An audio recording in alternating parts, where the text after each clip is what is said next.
संतानों के भविष्य को सुख से भरने का प्रयत्न करना, यही हर माता पिता का प्रथम कर्तव्य होता है। संस्कार और शिक्षा से बनता है मनुष्य का चरित्र, अर्थात माता पिता अपनी संतानों का जैसा चरित्र बनाते हैं कैसा ही बनता है उनका भविष्य। किंतु फिर भी अधिकतर माता पिता अपनी संतानों का भविष्य सुरक्षित करने की चिंता में उनका चरित्र निर्माण का कार्य भूल ही जाते हैं।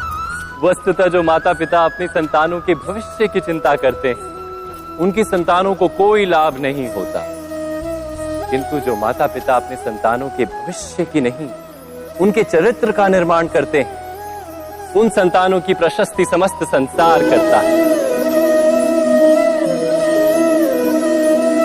मनुष्य के सारे संबंधों का आधार है अपेक्षा, और अपेक्षा की तो नियति है भंग होना, क्योंकि अपेक्षा मनुष्य के मस्तिष्क में जन्म लेती है। पूर्ण करने की प्रामाणिक इच्छा हो तब भी कोई मनुष्य किसी की अपेक्षाओं को पूर्ण नहीं कर पाता, और वहां से जन्म लेता है संघर्ष।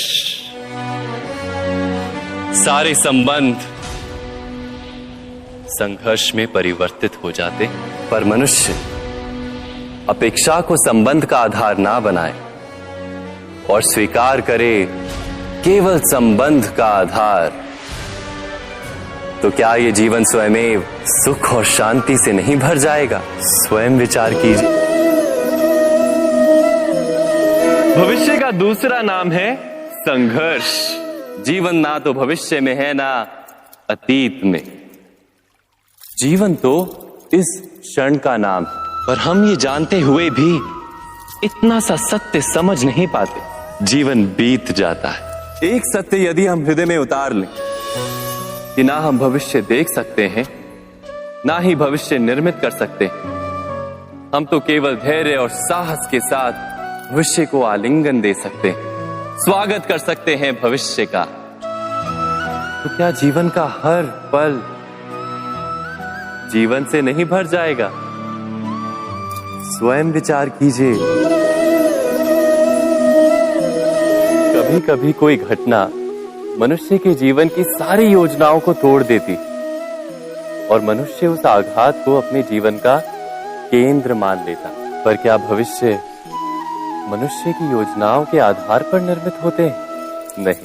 जब मनुष्य जीवन में किसी एक चुनौती को, एक अवरोध को अपने जीवन का केंद्र मान लेता है, अपने जीवन की गति को ही रोक देता है, तो वो अपने जीवन में सफल नहीं बन पाता और ना ही सुख और शांति प्राप्त कर पाता। अर्थात जीवन को अपने योग्य बनाने के बदले स्वयं अपने को जीवन के योग्य बनाना ही सफलता और सुख का एकमात्र मार्ग नहीं। स्वयं विचार कीजिए। खुशियों की इच्छा, आशा, महत्वाकांक्षा, क्रोध, बैर, प्रतिशोध, यही सब आने वाली पीढ़ी की धरोहर बनते हैं। आपने अपनी संतानों को क्या दिया आज तक? अवश्य प्रेम, ज्ञान, संपत्ति आदि दिए, पर क्या साथ ही साथ उनके मन को मैल से भर देने वाले पूर्व ग्रह नहीं दिए? माता पिता अपनी संतानों को जन्म के साथ मृत्यु का दान भी देते हैं, प्रेम के प्रकाश के साथ साथ घृणा का अंधकार भी देते हैं, और अंधकार मन का, हृदय का हो या वास्तविक हो, उससे केवल भय प्राप्त होता है। स्वयं विचार कीजिए। सपनों और पूर्वाभासों के आधार पर हम भविष्य के सुख दुख की कल्पना करते हैं। भविष्य के दुख का कारण दूर करने के लिए हम आज योजना बनाते हैं। जब संकट आता है तब उसका निवारण करने वाली शक्ति भी जन्म लेती है। संकट का जन्म है एक अवसर का जन्म, अपने आप को बदलने का अवसर, अपने विचारों को ऊंचाई पर करने का अवसर, अपनी आत्मा को बलवान और ज्ञान मंडित बनाने का अवसर। जो ये कर पाता है उसे कोई संकट नहीं होता, किंतु जो ये नहीं कर पाता वो तो स्वयं एक संकट है विश्व के लिए। विचार कीजिए। परंपरा में धर्म बसता है, और परंपराएं ही धर्म को संभालने का कार्य करती हैं, ये सत्य है। पर क्या केवल परंपरा ही धर्म है? इस पत्थर में शिल्प है, ये पत्थर शिल्प नहीं। शिल्प को उजागर करने के लिए उसे तोड़ना पड़ता है, अनावश्यक भागों को दूर करना पड़ता है। ठीक उसी प्रकार परंपराओं में धर्म ढूंढना पड़ता है। परंपरा को पूर्णता छोड़ देने वाला धर्म से वंचित रह जाता है, और परंपरा का अंध अनुकरण करने वाला भी धर्म को प्राप्त नहीं कर पाता। तो क्या सच्चा धर्म प्राप्त करने के लिए हृदय में ज्ञान से जन्मा विवेक आवश्यक है? और ऐसे विवेक के बिना जिसे धर्म मान भी लिया जाए, जो वास्तव में धर्म ना भी हो, ऐसा भी तो हो सकता है। स्वयं विचार कीजिएगा। किसी की आशा और इच्छा भंग होती है तो उसका हृदय क्रोध से भर जाता है।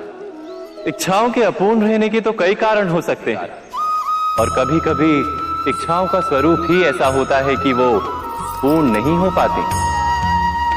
बिना परिस्थिति पर विचार किए किसी को अपराधी मान लेना न्याय नहीं, प्रतिशोध है। न्याय का आधार तो दया है, करुणा है, और प्रतिशोध का आधार क्रोध। हृदय में करुणा धारण किए बिना किसी के अपराध के विषय में विचार करना, किसी को दंड देना, क्या अपने आप में ही अन्याय नहीं? स्वयं विचार कीजिए। जीवन का हर क्षण निर्णय का क्षण होता है। आज किए गए निर्णय भविष्य में सुख अथवा दुख निर्मित करते हैं, ना केवल अपने लिए, अपने परिवार के लिए भी। जब कोई दुविधा सामने आती है तो मन व्याकुल हो जाता है। निर्णय का वो क्षण युद्ध बन जाता है, और मन बन जाता है युद्ध भूमि। तो क्या युद्ध से जूझता हुआ मन कोई योग्य निर्णय ले पाएगा? शांत मन से जब कोई निर्णय करता है तो अपने लिए सुखद भविष्य बनाता है, किंतु अपने मन को शांत करने के लिए जब कोई निर्णय करता है तो वो व्यक्ति भविष्य में अपने लिए कांटों भरा वृक्ष लगाता है। स्वयं विचार कीजिएगा। कभी कभी कोई घटना मनुष्य के जीवन की सारी योजनाओं को तोड़ देती, और मनुष्य उस आघात को अपने जीवन का केंद्र मान लेता। पर क्या भविष्य मनुष्य की योजनाओं के आधार पर निर्मित होते हैं? नहीं।